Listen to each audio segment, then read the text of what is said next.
The law of non-resistance. Resist not evil, be not overcome of evil, but overcome evil with good. Nothing on earth can resist an absolutely non-resistant person. The Chinese say that water is the most powerful element because it is perfectly non-resistant. It can wear away a rock and sweep all before it. Jesus Christ said, "Resist not evil," for he knew in reality there is no evil, therefore nothing to resist. Evil has come of man's vain imagination, or a belief in two powers, good and evil. There is an old legend that Adam and Eve ate of Maya, the tree of illusion, and saw two powers instead of one power, God. Therefore, evil is a false law man has made for himself through psychoma or soul sleep. Soul sleep means that man's soul has been hypnotized by the race belief of sin, sickness and death, which is carnal or mortal thought, and his affairs have outpictured his illusions. We have read in a preceding chapter that man's soul is his subconscious mind, and whatever he feels deeply, good or bad, is outpictured by that faithful servant. His body and affairs show forth what he has been picturing. The sick man has pictured sickness, the poor man poverty, the rich man wealth. People often say, why does a little child attract illness when it is too young to even know what it means? I answer that children are sensitive and receptive to the thoughts of others about them, and often outpicture the fears of their parents. I heard a metaphysician once say, if you do not run your subconscious mind yourself, someone else will run it for you. Mothers often, unconsciously, attract illness and disaster to their children by continually holding them in thoughts of fear and watching for symptoms. For example, a friend asked a woman if her little girl had had the measles. She replied promptly, "Not yet." This implied that she was expecting the illness and therefore preparing the way for what she did not want for herself and the child. However, the man who is centered and established in right thinking, the man who sends out only goodwill to his fellow man and who is without fear, cannot be touched or influenced by the negative thoughts of others. In fact, he could then receive only good thoughts, as he himself sends forth only good thoughts. Resistance is hell, for it places man in a state of torment. A metaphysician once gave me a wonderful recipe for taking every trick in the game of life. It is the acme of non-resistance. He gave it in this way. At one time in my life, I baptized children, and of course, they had many names. Now, I no longer baptize children, but I baptize events. But I give every event the same name. If I have a failure, I baptize it in success, in the name of the Father, and of the Son, and of the Holy Ghost. In this, we see the great law of transmutation, founded on non-resistance. Through his spoken word, every failure was transmuted into success. For example, A woman who required money and who knew the spiritual law of opulence was thrown continually in a business way with a man who made her feel very poor. He talked lack and limitation, and she commenced to catch his poverty thoughts. So she disliked him and blamed him for her failure. She knew, in order to demonstrate her supply, she must first feel that she had received. A feeling of opulence must precede its manifestation. It dawned upon her one day that she was resisting the situation and seeing two powers instead of one. So she blessed the man and baptized the situation. Success, she affirmed. As there is only one power, God, this man is here for my good and my prosperity. Just what he did not seem to be there for. Soon after she met, through this man, a woman who gave her for a service rendered several $1,000s, and the man moved to a distant city and faded harmoniously from her life. Make the statement, every man is a golden link in the chain of my good, for all men are God in manifestation, awaiting the opportunity given by man himself to serve the divine plan of his life. Bless your enemy, and you rob him of his ammunition. His arrows will be transmuted into blessings. This law is true of nations as well as individuals. Bless a nation, send love and goodwill to every inhabitant, and it is robbed of its power to harm. Man can only get the right idea of non-resistance through spiritual understanding. My students have often said, I don't want to be a doormat. I reply, when you use non-resistance with wisdom, no one will ever be able to walk over you. Another example. One day I was impatiently waiting on an important telephone call. I resisted every call that came in and made no outgoing calls myself, reasoning that it might interfere with the one I was awaiting.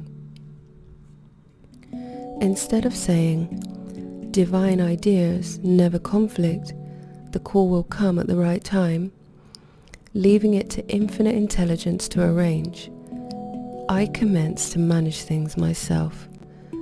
I made the battle mine, not God's, and remained tense and anxious.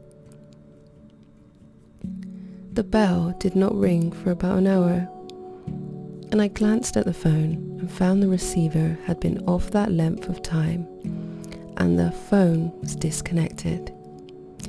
My anxiety, fear, and belief in interference had brought on a total eclipse of the telephone.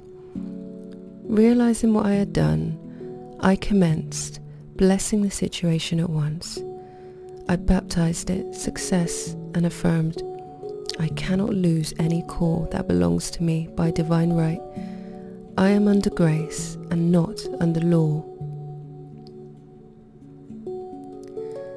A friend rushed out to the nearest telephone to notify the company to reconnect. She entered a crowded grocery, but the proprietor left his customers and attended to the call himself.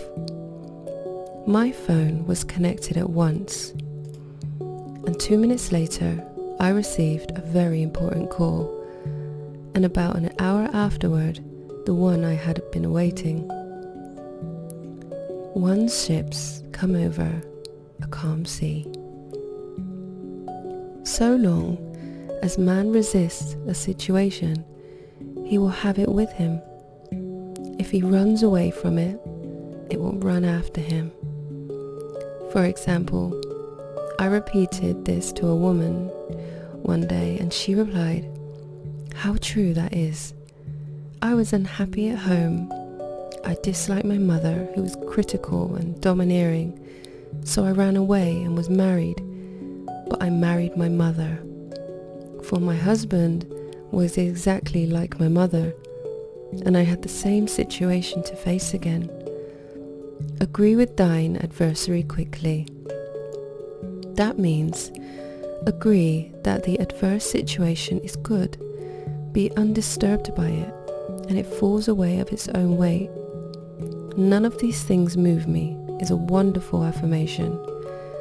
The inharmonious situation comes from some inharmony within man himself. When there is in him no emotional response to an inharmonious situation, it fades away forever from his pathway. So we see, man's work is ever with himself. People have said to me, give treatments to change my husband or my brother.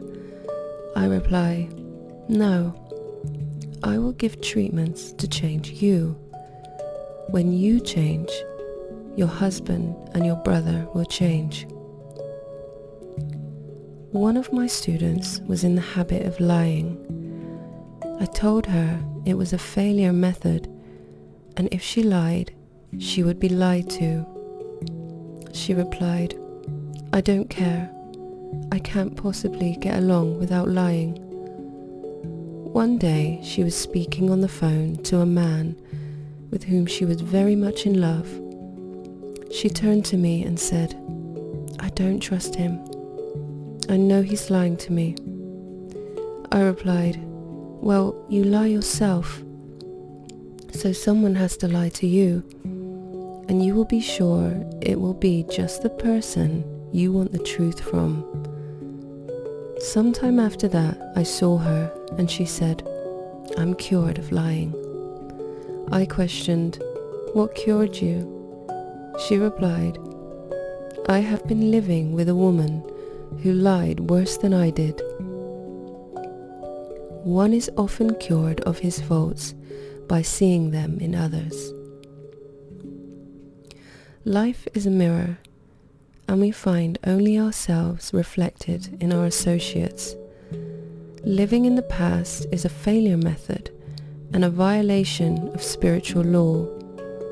Jesus Christ said, behold, now is the accepted time. Now is the day of salvation. Lot's wife looked back and was turned into a pillar of salt. The robbers of time are the past and the future. Man should bless the past and forget it, if it keeps him in bondage, and bless the future, knowing it has in store for him endless joys, but live fully in the now. For example, a woman came to me complaining that she had no money with which to buy Christmas gifts. She said, last year was so different. I had plenty of money and gave lovely presents, and this year I have scarcely a cent. I replied, you will never demonstrate money while you are pathetic and live in the past. Live fully in the now and get ready to give Christmas presents. Dig your ditches and the money will come. She exclaimed, I know what to do. I will buy some tinsel twine, Christmas seals and wrapping paper. I replied, do that, and the presents will come and stick themselves to the Christmas seals. This too was showing financial fearlessness and faith in God. As the reasoning mind said, keep every cent you have, as you are not sure you will get any more. She bought the seals, paper and twine, and a few days before Christmas received a gift of several $100s. Buying the seals and twine had impressed the subconscious with expectancy and opened the way for the manifestation of the money. She purchased all the presents in plenty of time. Man must live suspended in the moment, Look well, therefore, to this day. Such is the salutation of the dawn. He must be spiritually alert, ever awaiting his leads, taking advantage of every opportunity. One day I said continually, silently, Infinite Spirit, don't let me miss a trick. And something very important was told to me that evening. It is most necessary to begin the day with right words. Make an affirmation immediately upon waking. For example, Thy will be done this day. Today is a day of completion.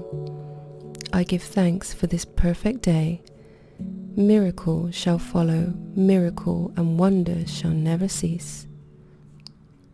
Make this a habit, and one will see wonders and miracles come into his life. One morning, I picked up a book and read, Look with wonder at that which is before you.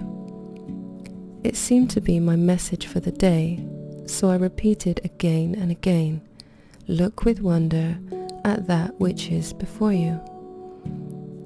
At about noon, a large sum of money was given me, which I had been desiring for a certain purpose.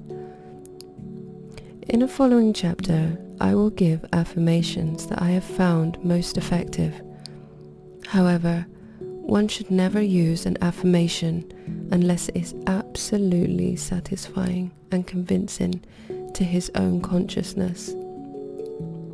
And often, an affirmative is changed to suit different people.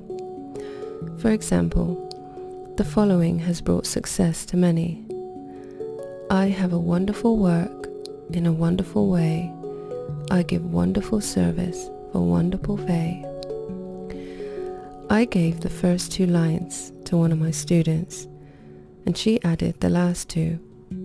It made a most powerful statement, as there should always be perfect payment for perfect service, and a rhyme sinks easily into the subconscious.